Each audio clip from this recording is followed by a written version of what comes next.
नमस्कार, जय मसीह की। प्रभु यीशु मसीह में आप सबों को हमारे इस चैनल द लाइट अपॉलजेटिक्स में स्वागत करते हैं। इस समय ये थंबनेल देखकर आपको थोड़ा सा अटपटा सा लग रहा होगा कि ये किस तरीके का एक सब्जेक्ट है।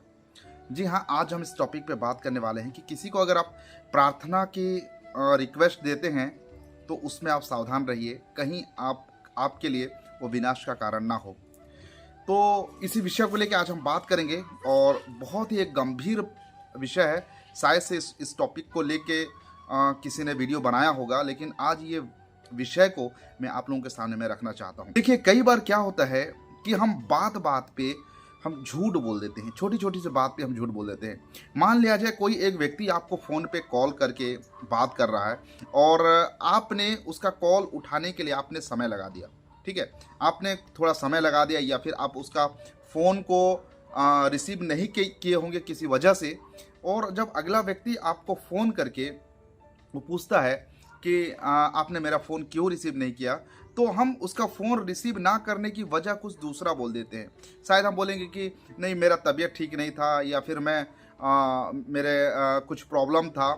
तो ऐसा कहने से क्या होता है, हम तो एक छोटा सा झूठ बोल दिए, इग्नोर कर दिए उस बात को, और हमने सोचा भी नहीं, हमको ऐसा लगा भी नहीं कि हमने कुछ गलत बोला। ठीक है, आपने कह दिया कि नहीं, मेरा तबीयत ठीक नहीं था इसलिए फ़ोन उठा नहीं पाया। लेकिन जो व्यक्ति आपके साथ बात कर रहा है, अगर वो एक व्यक्ति मसीह है और वो अपनी व्यक्तिगत प्रार्थनाओं में अगर याद करता है कि वो जो व्यक्ति है, जो भाई है जिन्होंने मेरा फ़ोन नहीं उठाया था, उनको बीमार है, प्रभु उनके बीमारियों को आप चंगाई करिए बोल के अगर ये प्रार्थना करता है, तो ये एक झूठा प्रार्थना कर रहा है। हालांकि वो खुद से स्वयं से वो झूठ नहीं बोल रहा है, वो परमेश्वर के सामने विश्वास योग्यता से वो उस व्यक्ति के लिए प्रार्थना कर रहा है। जो व्यक्ति कहा कि मुझे बुखार है, उसके लिए वो प्रार्थना कर रहा है विश्वास योग्यता से। तो प्रभु जो प्रार्थना करने वालों को तो आशीष दे देगा, लेकिन जिसके लिए प्रार्थना किया जा रहा है उसके लिए बड़ा भयानक घातक एक विषय साबित हो सकता है। क्योंकि देखो, वो व्यक्ति झूठ बोला और उसके लिए झूठी प्रार्थनाएं की जा रही है, और वो झूठा प्रार्थना जब प्रभु तक पहुंचता है तो वो प्रार्थना के अनुसार प्रभु उत्तर तो देगा ही। ठीक है, उत्तर तो देगा। अगर आप किसी को अगर आप कुछ सवाल करते हैं या किसी को कुछ डांटते हैं या प्यार करते हैं, तो बदले में वो आपको रिएक्शन तो देता ही है ना, जवाब तो देता है। अगर आप किसी को डांटोगे तो वो आपको कुछ गलत रिएक्शन मिलेगा, प्यार से बात करोगे तो उसका रिएक्शन मिलेगा। तो हम जो भी प्रार्थना करते हैं उसका हमको उत्तर तो मिलता है। और वो उत्तर कैसे मिलता है? यस में मिलता है, नो में मिलता है, वेट में मिलता है, या फिर हमारे गलत करतूतों की वजह से उसका परिणाम हमारे साथ गलत होता है। ठीक है, तो हम जो है छोटी छोटी सी बातों को हम इग्नोर करते हैं, लेकिन बहुत इंपॉर्टेंट और बहुत महत्वपूर्ण वाली बात है। बाइबल बताती है तुम्हारी बातें हाँ की हाँ और ना की ना में होनी चाहिए, लेकिन उसके अलावा जो कुछ भी होता है उससे पाप उत्पन्न होता है।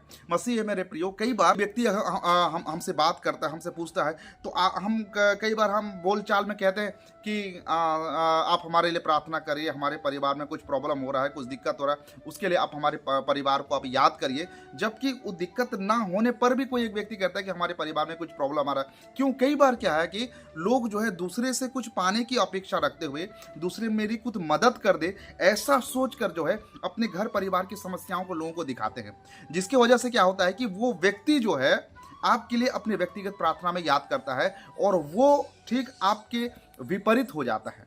ठीक है, आप सोचते हैं कि मैं झूठ बोल के अपने परिवार के लिए कुछ पैसे मुझे मिल जाएगा या फिर मेरे परिवार में कुछ सेफ हो जाएगा, लेकिन ये झूठ बोल के अगर हम किसी से कुछ चीज़ लेते हैं या फिर झूठ बोल के हम किसी से कुछ जो हमारा रिश्ता बनाते हैं, तो व्यक्ति देखो, इंसान तो विश्वास कर लेता है, इंसान तो मान लेता है, लेकिन जो परमेश्वर आपको और मुझे बनाया है, जो आपको और मुझे जानता है, क्या वो परमेश्वर से हम छिप सकते हैं या फिर हम कोई बात छिपा सकते हैं? नहीं ना।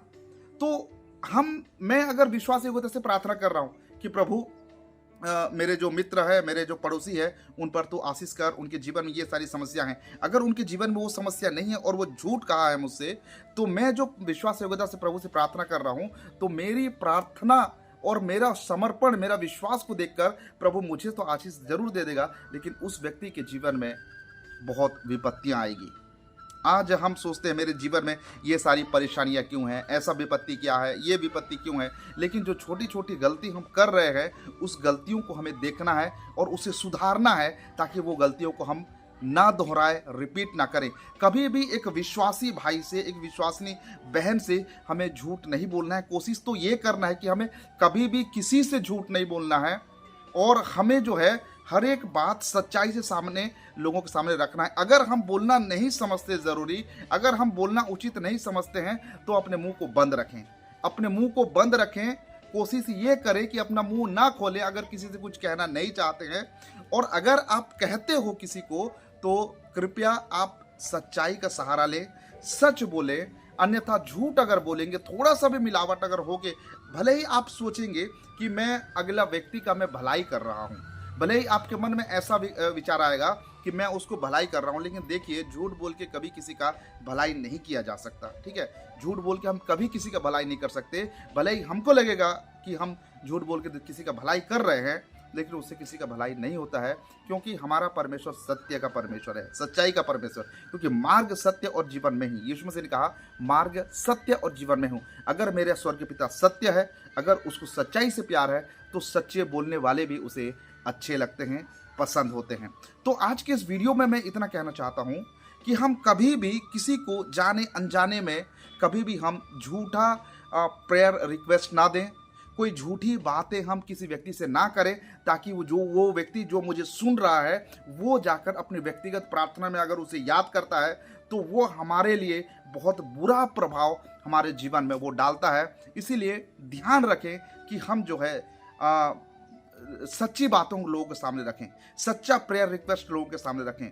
ठीक है, विश्वास योग्यता से हम चीज़ों को सामने में रखें, अन्यथा वो हमारे लिए बहुत गलत प्रभाव पड़ सकता है। उम्मीद करता हूँ इस बात को आप समझ गए होंगे, और इस विषय को लेकर आप आने वाले दिनों में जो है परमेश्वर की आशीषों को आप ज़रूर से पाएंगे, और जो छोटी छोटी गलतियां हम हमारे जीवन में कर रहे हैं, उस गलतियों को हम सुधार सकेंगे। तो आज के लिए बस इतना ही। इस वीडियो को आप ज़्यादा से ज़्यादा लोगों तक पहुंचाइए, शेयर करिए, ताकि ये गलती लोग ना दोहराए। तो आज के लिए बस इतना ही। मिलते हैं अगले और नए वीडियो के साथ। तब तक प्रभु आप सबका प्रदान करें। आप सबको नमस्कार, जय मसीह की, praise the Lord, God bless you.